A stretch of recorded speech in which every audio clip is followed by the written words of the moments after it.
नमस्कार, मैं हूं दीनानाथ। आप देख रहे हैं जनसंसद न्यूज। जैसा कि आपको पता है कि लॉकडाउन का तीसरा चरण समाप्त हो चुका है, चौथे चरण की भी शुरुआत हो चुकी है। इस बीच में नई दिल्ली विधानसभा गोल मार्केट की एरिया में एक मंदिर पर यज्ञ हुआ, जिस यज्ञ का कारण पूछने पर पता चला कि पुलिसकर्मी, सफाई कर्मी, डॉक्टर और नर्स को कोरोना न हो, इसके लिए भगवान से कर रहे थे प्रार्थना दलित शोषित न्याय मंच के राष्ट्रीय अध्यक्ष रवि जौहरी। जी हाँ, अपने सब परिवार पहुँचकर, अपने सभी सगे संबंधियों के साथ पहुँच करके उस मंदिर पर जिस तरीके से यज्ञ को देखा गया, कहीं ना कहीं ये मकसद साफ झलक रहा था कि कोरोना योद्धाओं को अगर नहीं बचाया गया, हे भगवान, तो देश के और लोग कैसे बच पाएंगे। इसलिए कहीं ना कहीं भगवान से गुहार लगाते हुए दलित शोषित न्याय मंच के राष्ट्रीय अध्यक्ष रवि जौहरी जी जिस प्रकार से यज्ञ करते हुए मिले हैं, आइए हम उनसे जानना चाहेंगे कि जिस कोरोना की महामारी में पूरी दुनिया त्राहिमाम मचा रही है और वैक्सीन की खोज कर रही है, तो आखिर ये यज्ञ से क्या कुछ मिल पाता है, कैसे किसी को सहायता मिल पाएगा। आइए हम जानते हैं रवि जौहरी जी से। जी हाँ, मिलवा रहे हैं रवि जौहरी जी से। सुनिए दीनानाथ, आप देख रहे हैं जनसंसद न्यूज। जैसा कि आपको पता है कि आज का डेट है, चौथा लॉकडाउन की शुरुआत हो चुकी है, जहां कोरोना की महामारी से पूरी दुनिया त्रस्त है। सारी सरकारें व्यस्त हैं, कोरोना की अभी तक कोई वैक्सीन नहीं बन पाई है। जहां गरीबों का पलायन भी है, हर परिस्थिति में देश कहीं ना कहीं एक संकट से गुजर रहा है, जिस संकट का नाम कोरोना है। तो जी हाँ, कोरोना के इस महामारी में मैंने आज गोल मार्केट एरिया, सीएम केजरीवाल की विधानसभा है नई दिल्ली, इसमें गोल मार्केट के एरिया में एक मंदिर है, उस मंदिर पे मैंने आज यज्ञ करते हुए कुछ लोगों को देखा है। और वो भी मैंने इनसे पूछा कि ये यज्ञ क्यों हो रही है, तो उसमें अब आपको मैं बताना चाहूँगा कि मैं खुद आपसे रूबरू कराने जा रहा हूँ कि यज्ञ क्यों हो रही है। इसमें मुझे मिले हैं दलित शोषित न्याय मंच के राष्ट्रीय अध्यक्ष रवि जौहरी जी। जी हाँ रवि जौहरी जी, आप ये यज्ञ कर रहे थे इस मंदिर पर, क्या विचार था आपको यज्ञ करने का? पूरे देश में जिस तरह से हाहाकार मचा है, इतना भारी पैमाने पर प्रकोप फैला हुआ है, बस ईश्वर से दुआ करने के लिए, ईश्वर से इस कोरोना को इस भारत की धरती से मिटाने के लिए, भगाने के लिए, इसी लक्ष्य के साथ हमने आज के इस यज्ञ का आयोजन किया। क्या आपको लगता है कि इस यज्ञ से कोरोना भाग जाएगा? देखिए, इतिहास गवाह है कि जब जब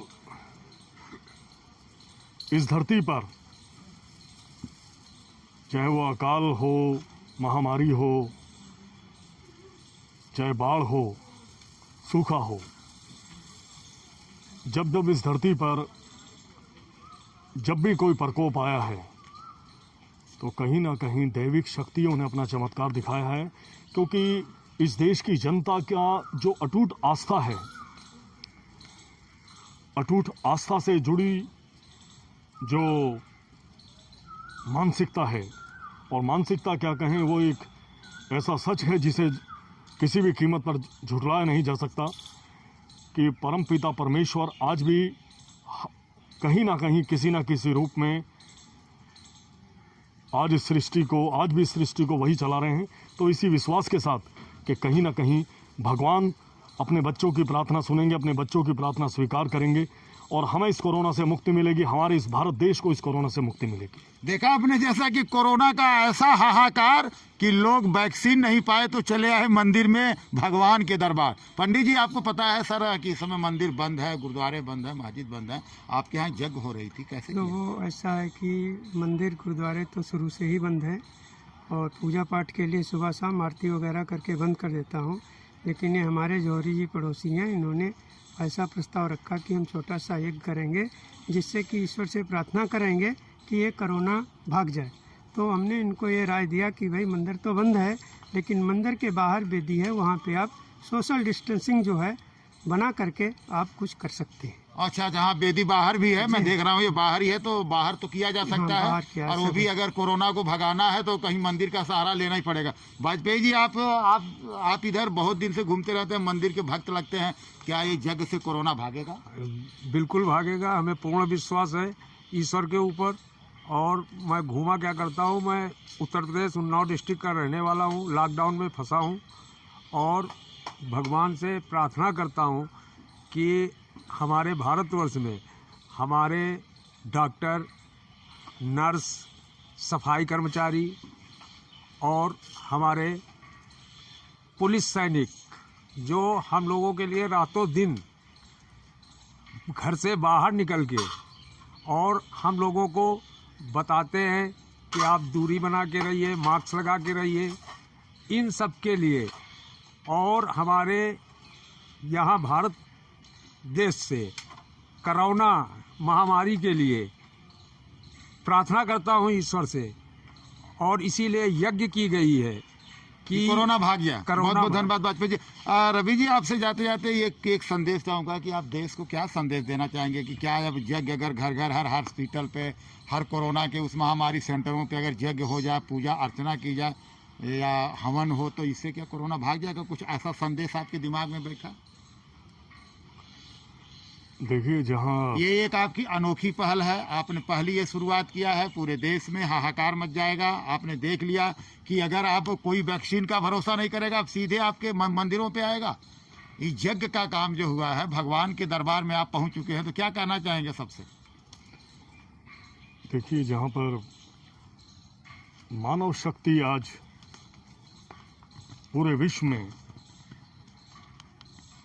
त्राही त्राही से त्रस्त है इस महामारी के चलते, और अभी तक ऐसा कोई चमत्कार, कोई ऐसी दवा, कोई ऐसी वैक्सीन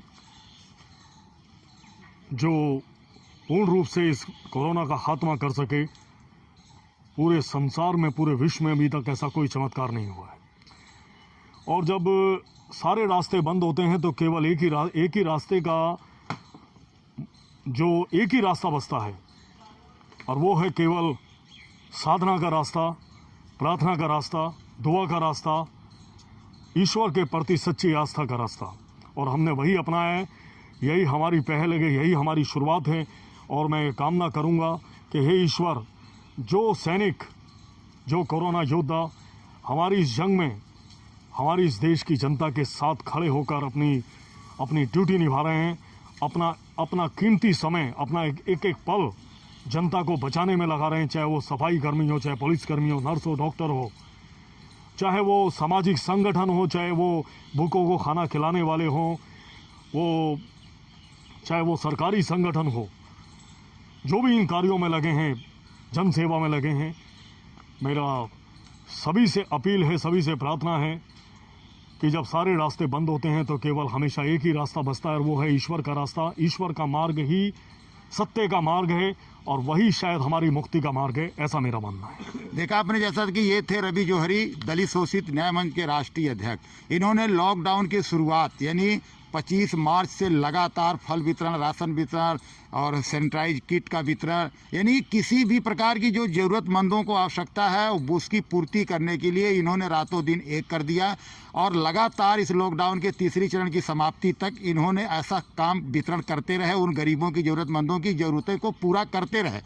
अचानक इनके मन में एक ऐसी आस्था आई जहां ये कहीं ना कहीं पीड़ित हैं या उससे परेशान दिख रहे हैं। जब दिल्ली पुलिस के कई नौजवान कोरोना से ग्रसित हो गए, हमारे जाबाज डॉक्टर, नर्स भी कोरोना से ग्रसित हो गए, वहीं सफाई कर्मियों को लेकर के भी इनकी चिंता, जहां 4 लोगों की मृत्यु हो चुकी सफाई कर्मियों की इसी दिल्ली के अंदर।